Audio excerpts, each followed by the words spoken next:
Bryan Reynolds finally had a drama, rumor-free offseason.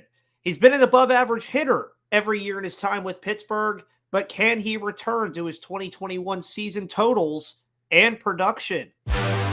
You are Locked On Pirates, your daily Pittsburgh Pirates podcast. Part of the Locked On Podcast Network, your team every day.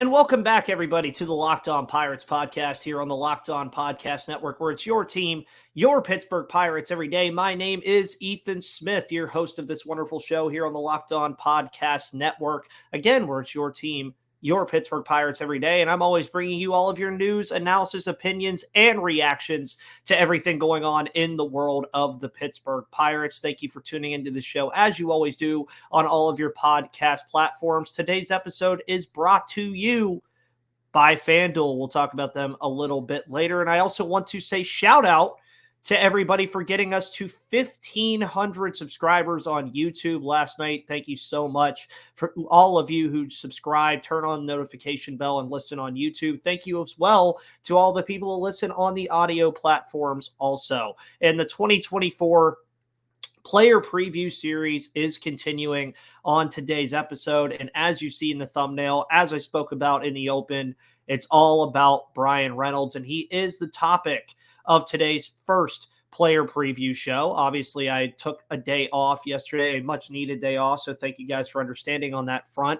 We're going to be talking about Jack Suwinski later this afternoon. This episode should be coming out relatively around 11:30 to noon. We'll probably have the Suwinski show drop around 5 or 6. That way you guys can get some of your, your dinner Pirates stuff that you need. And then obviously on tomorrow's show, we'll be talking about the rest of the outfield to kind of recap the 2024 player preview series until Friday, which then, of course, we'll be talking about a lot of the prospects you need to be looking out for. But today we're highlighting Pittsburgh's highest paid player of all time, and that's Bryan Reynolds. And coming off another solid campaign in 2023, you have to assume that Reynolds appears poised for another in 2024. And when you take a look at 2023, he nearly had an identical season to his 2022 campaign. I mean, he was within percentage points of his slash line from the year prior. You look at some of the numbers were a little bit farther than others, but he wasn't exactly too far off to the point where it's like you couldn't say that it was basically an identical season for him. He had 263 last year with a 790 OPS and 24 home runs. He posted his second most RBIs of his career along the way last year. I think a lot of that is in credit to the fact that he's dealing with a much better group around him than what he's dealt with in Pittsburgh previously. Now, the OPS number was his second lowest total of his career, though, with 2020 being the worst. So it was a good season for Reynolds, but not one that we've seen from him before. And I think that's where the topic of conversation comes in here about Bryan Reynolds is, again, he's arguably, and it's hard to even argue, been the most consistent player on this Pittsburgh Pirates team since his arrival from the Andrew McCutchen trade. And 2021 was, and still is, his best campaign by a country mile, seeing as, one, he was an all-star that season, and he posted a 912 OPS, and all of his StatCast metrics were absolutely insane. But since then, he's been good. There's no doubt in that. Bryan Reynolds has been one of the top players on this roster and was paid like it last year, but he hasn't sniffed that OPS number since, let alone any of his other slash numbers. It's a little concerning. Just a tad, just a little concerning. Now, his talent, of course, was noticed in the checkbook last year. And sadly, it's not saying much to be the highest paid Pirates player ever, looking at the contract. But he's here to stay for quite a while, folks. We know that now. All of the stuff that we've heard the last 3 off seasons about, is Bryan Reynolds going to be a Pirate by spring training? Are they going to trade him to New York? Are they going to trade him to San Diego? Are they going to trade him to the Mets? Are they going to trade him to the Red Sox? Are they going to trade him to the Blue Jays, the Mariners? We heard all of it. We don't have to hear that anymore. And the Pirates know that they have a consistent player. But for me, and you guys know this, I don't usually do this, it almost feels like I want to see more from him because I have seen more from him before, if that makes sense. And we're going to try to make sense of it. So going into 2024, I think it is also important to note, as I've already kind of hinted at, that this is likely the best lineup that Bryan Reynolds will have had around him in Pittsburgh, especially if it stays relatively healthy. I mean, you look at O'Neal Cruz, Key Brian Hayes, Rowdy Tellez, Leover Peguero, Jared Triolo in the mix, Henry Davis, who's expected to have a better year, Jack Sawinski, who we're talking about in the show later today. You look at the outfield stuff that they're dealing with also. You look at, there's G1 Bay even, Nick Gonzalez, Yasmani Grandal. There are names here for Bryan Reynolds finally that he hasn't really had in his time in Pittsburgh. Now, his projections from Fangraphs offer what would be pretty much the third season in a row that I would consider pretty close to each other in what he's had the past 2 years. The slash line projection is 264, 343, 447, 790, 22 home runs, 82 RBIs, a 112 WRC plus, and a 2.8 WAR. There's a lot I don't agree with there. I think the RBI total is going to go up from last year. We're going to talk about that in our realistic expectations in the third segment. And every team in Major League Baseball would take a player like this. They would. I mean, if you put those numbers on a blank canvas with no name on it or anything, every MLB team in baseball would want that player. But I do think I want to see Reynolds take a step back up the ladder this year. And he has the tools to do so. I mean, he can do it for sure, seeing as his expected XWOBA, expected batting average, and expected slugging were all higher than his actual statistics and all ranked in the 84th percentile last season. So some could say he was just unlucky last year. Now, what he also did well and always does well is hit the ball hard. Is he ranked in the 70th percentile or higher in every StatCast metric besides whiff rate, strikeout rate, and walk rate? And before you're too alarmed about that, his strikeout and walk rates weren't awful, but could be improved upon. His strikeout rate was a 21.6. His walk rate was an 8.3. You'd like to see that come up. Where I think most of the concern at least lies with me is the fact that he had a 28.2% whiff rate last year, which ranked in the 32nd percentile, which I also think in part correlates to why he had the second most strikeouts of his career with 138 last year, and his highest coming from 2022 and 141. So since that 2021 season, he's been striking out a lot more. There may be something to that. So since that 2021 campaign, which is the Reynolds we'd all love to see again, he has struck out higher than he has before. So get close to that production again. The strikeouts have to come down. They just have to. If you want to even sniff that 2021 season, those strikeouts have to come back down. Now, the biggest positive out of all of this to anything that you talk about with Reynolds is that he has hit 20-plus homers the past 3 years. And as mentioned earlier, the lineup around him should also take pressure off of him as well. Does he have to be the best player on this roster for this team to be a good team? We'll have a little nugget on that in a minute. And it's pretty simple for Reynolds, unlike other players with more questions that we've spoken about in this series, like how I talked about Hayes on Monday with Gary and Cruz on Friday. There's still questions there because we haven't seen it. The thing is with Reynolds, we've seen it before. Limit the strikeouts, walk a bit more, and he could easily be an all-star. There's no doubt in my mind about that because he's just too talented. Now, the National League outfield group is absolutely loaded. You have Mookie Betts and Ronald Acuna, who I think are going to occupy 2 of those spots. Then you're not even mentioning the likes of Bryce Harper and others that are in there. So it is an uphill battle. But again, Reynolds has been an all-star before, and with the right adjustments and improvements, he can do it again. Now, another big step he could take to regaining that stature that he had in 2021 and those statistics that he had in 2021 would be to start the season a bit hotter than he has in the past 2 years. Something that we'll take a deep dive into here in just a moment. But before we do that, folks, I want to talk to you guys about FanDuel. FanDuel is your one place to do all of your sports betting this 2024 because FanDuel is here for you to win some money. Because you can get buckets with your first bet on FanDuel, America's #1 sportsbook. Because right now, new customers get $150 in bonus bets with any $5 bet that wins. That's $150 if your bet wins. You can bet on all of your favorite NBA players and teams, like for me, Kawhi Leonard and my Los Angeles Clippers, with quick bets, live same-game parlays, exclusive props, and more. So just visit FanDuel.com/lockedon and shoot your shot today because FanDuel is an official sportsbook partner of the NBA and an official partner and sponsor of the Locked On Podcast Network. And folks, also don't forget that Locked On has launched the first ever national sports 24/7 streaming channel on YouTube. And now it's also available on Amazon Fire TV and the free Fire TV channels app. Locked On Sports Today is here for you 24/7, covering the top sports stories of the day with the local experts of Locked On, plus our national shows covering every league. So find Locked On Sports Today now, available on the free Fire TV channels app and, of course, YouTube.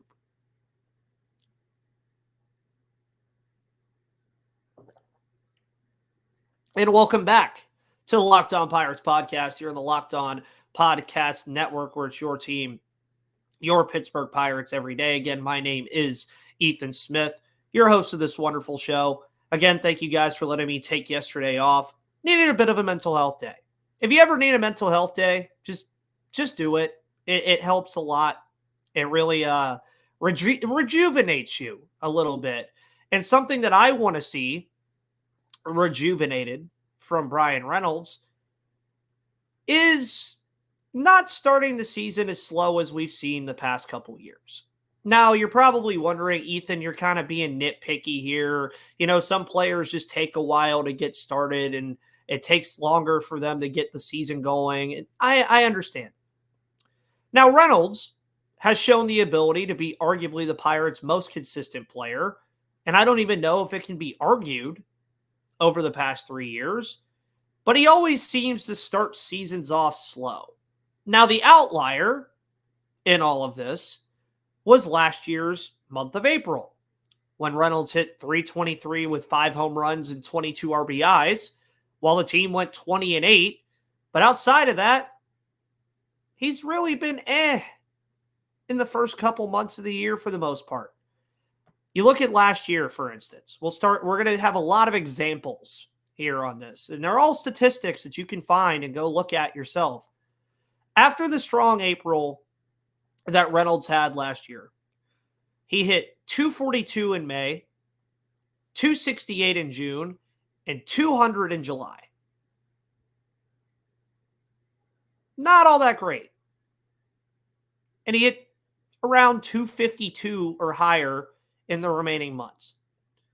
And in May, June, and July, he hit 7 home runs last year compared to the 5 that he had in April, which was a cause for concern a bit until he eventually picked it up late, which is what he usually does.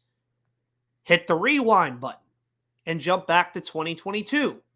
And this point becomes even more clear because in 2022, Reynolds hit .194 in April, .224 in May, .333 in June, and .200 in July, combining for a .238 batting average in the first months of the year.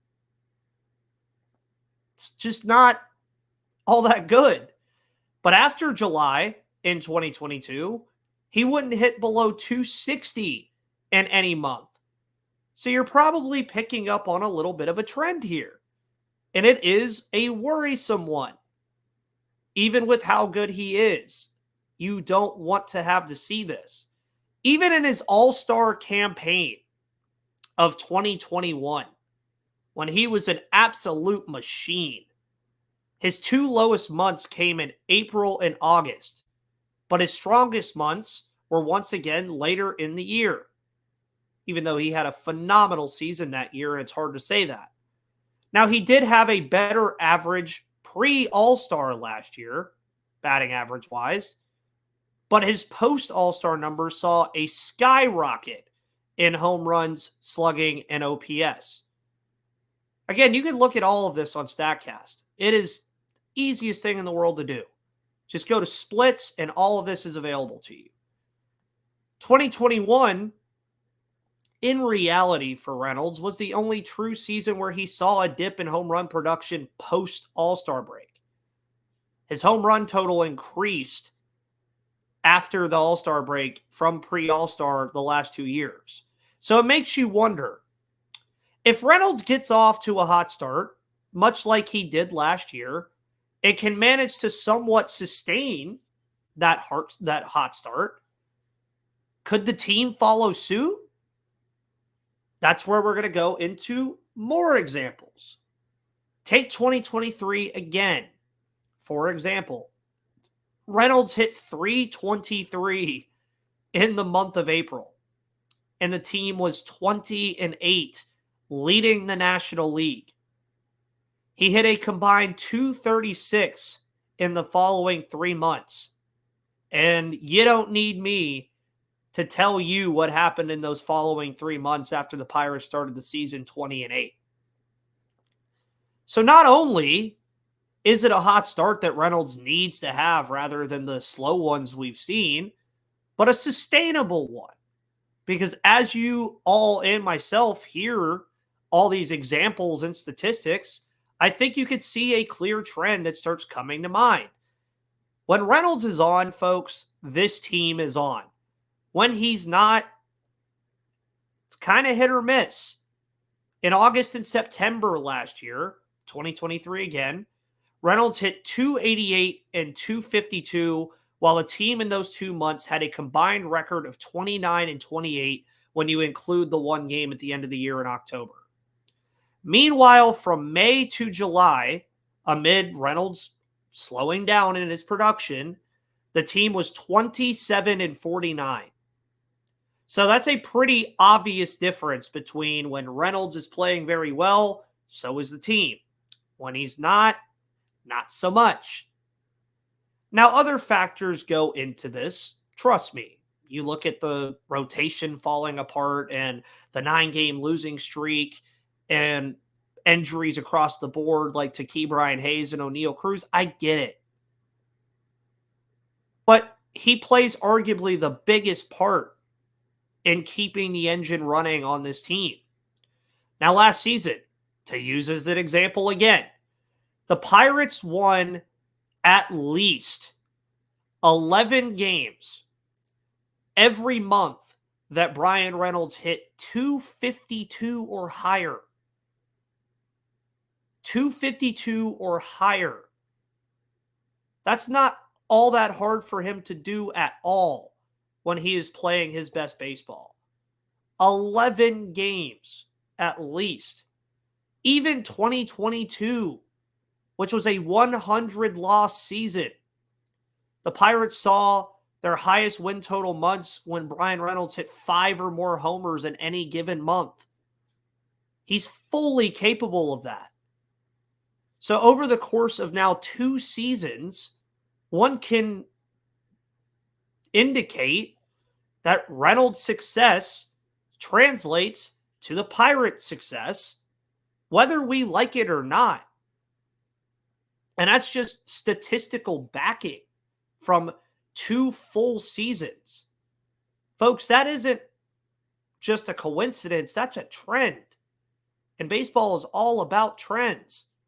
Now, eliminating the slow start to seasons for Reynolds would also give him a better shot at returning to his 2021 form that we spoke about in segment 1, while I think also giving him a much better shot at returning to the All-Star game as well. But take this how you want, but statistically, there is a direct correlation to the Pirates' success along with his success. But how much success will he have in 2024, and how will it affect the team? We'll talk about that in the final segment of today's episode of Locked On Pirates. But before we do that, we're going to talk about Game Time.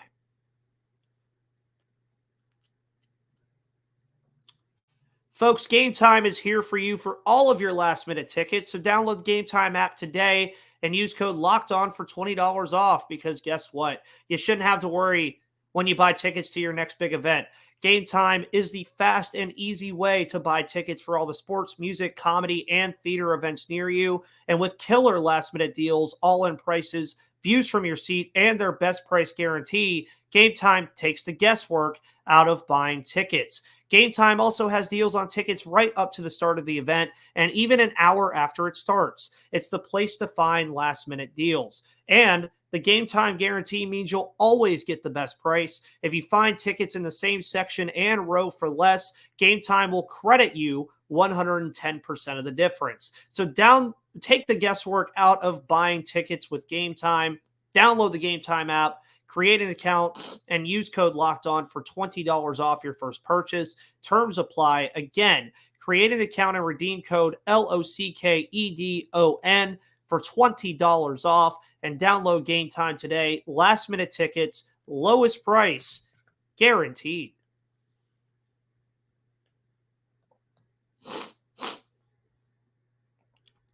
Alrighty, everybody, and welcome back to the third and final segment of today's episode of Locked On Pirates, the first of today's episodes of Locked On Pirates. Again, you'll have another one coming out later this afternoon or this evening, all about Jack Suwinski. And as we've done with these player preview series shows, which you guys have absolutely loved, it seems like, we've done realistic expectations for these groups and realistic expectations for these players pretty much in the final segment of the shows, because I do think that it's good to set realistic expectations for these guys. And as with every player preview series show we've done, I've tried to set realistic expectations for you all for these players or position groups. And we've done so with Hayes, Cruz, Davis, the bullpen, Keller, and other groups as well. And honestly, I do hope to chronicle these in some way and keep track of them throughout the year. Now, to preface that, these are not my predictions. These are merely expectations that you and I can set for not only ourselves, but for what we want to see at a realistic level. Now, for Reynolds, I think it gets interesting when you talk about realistic expectations for Bryan Reynolds, because the last 2 years have practically been identical to each other. 2021 was an all-star season where he was getting national attention. Now, putting him around his career batting average of 277 is where I'd like to see him return this year, but I won't be upset if he sits in the middle of 263 and 277, 263 being his average last year, which is, if you can really do math really well, you guessed it, 270. He's also hit 24 or more homers the past 3 years. I kind of mentioned that earlier. So I don't expect that to drop either. I don't think any of you should expect that number to drop either. So I'd put a realistic number of home runs on Reynolds at 22 to 28. I'd max him out maybe at 30, but that's if he has a phenomenal year. And his OPS has also been 790 or higher the past 3 years. It's been a credit to his on-base percentage being 330 or higher, although both of those numbers have decreased every year since 2021. But I also don't expect that it's going to continue to decrease to a point where it's going to be worrisome, because I just think Reynolds is just too talented for that really even to happen. Now, when you also consider, as I've mentioned before, that he'll be planted likely at the 2 or 3 hole most times in the lineup, with O'Neal Cruz likely in front of him and maybe one other guy, the RBI opportunities will and quite frankly should be there for Reynolds, who, among all this stuff that I've been talking about, hit 290 with runners in scoring position last year with like 16 homers and 60 RBIs or something like that. It was a crazy year for him with runners in scoring position. So expect his RBI total to positively benefit from that with a stronger lineup. And as far as advanced analytics are concerned, I mean, I think Reynolds will rank well among hard hit percentage leaders and barrel rates just because he usually does. But I would like to see him become above average with the strikeout and walk rate that I mentioned earlier. He was technically above average in his strikeout rate last year. He had like the 54th percentile, but I still would like to see it come a little bit higher in the percentile range. And he's done it before and is well talented enough to do that again. And with a drama-free offseason in his rearview mirror, I just think that's going to help him a ton, man, because there were finally zero questions about his future in PNC Park for the first time, truthfully, since he's been a Pittsburgh Pirate. And that's just something that you look at and you say that more than likely is going to help him. And that should prepare him to also have a strong spring training. Although, again, we don't need to see much from him in spring anyways. I do think a strong spring would also help with that slow start problem that I spoke about at length, thus helping the team and himself as a whole. Now, Reynolds could be the conductor of the 2024 Pirates train. He could take this team to a potential divisional race, to a potential wild card. And as he goes, the team could go. And I made that point earlier about the correlation between those things being direct, just like this. But again, unlike past years, he has valuable players in the lineup around him now. Something he hasn't had in his time in Pittsburgh really until last year, when you started seeing the arrivals of Nick Gonzalez and Leo Piguero and Henry Davis and Eddie Rodriguez, Jack Sawinski even. So now Reynolds enters a campaign free of stress and drama from the offseason. So we'll see if his production on the field follows suit. And I think it will. I do think that having a better lineup around Reynolds, having the drama stress-free offseason, having just been one of the more consistent bases of this team for the better part of 3, almost 4 years now, I do think it's expected that Reynolds is going to have a very solid year this year. Now, obviously, it'll be stressful no matter what for us watching Bryan Reynolds in this team because we're Pirates fans. We know what stress is like. But Reynolds being in the lineup offers optimism. The idea that he could go back to his 2021 form, a form we've seen before, offers optimism.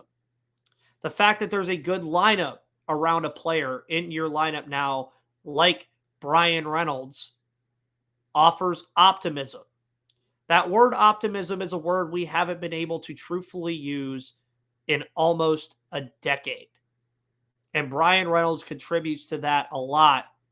And I outlined what needs to be done, but I do think it's going to be another strong year for Bryan Reynolds. Folks, thank you so much for tuning into this episode of Locked On Pirates here on the Locked On Podcast Network, where it's your team, your Pittsburgh Pirates every day. Make sure you also check out the Locked On Sports Today 24/7 streaming channel on YouTube and Amazon Fire TV. Follow me on Twitter at MVP_Ethan or at Locked On Pirates for all of your news, analysis, opinions, and reactions to everything going on in the world of the Pittsburgh Pirates. And make sure you follow and subscribe on YouTube. Follow along on all of your favorite podcast platforms because it is free and available to you. Have a wonderful rest of your afternoon. I will be back with you later this evening to talk about Jack Sawinski as the 2024 player preview series continues. But until then, I'll see you on the flip side.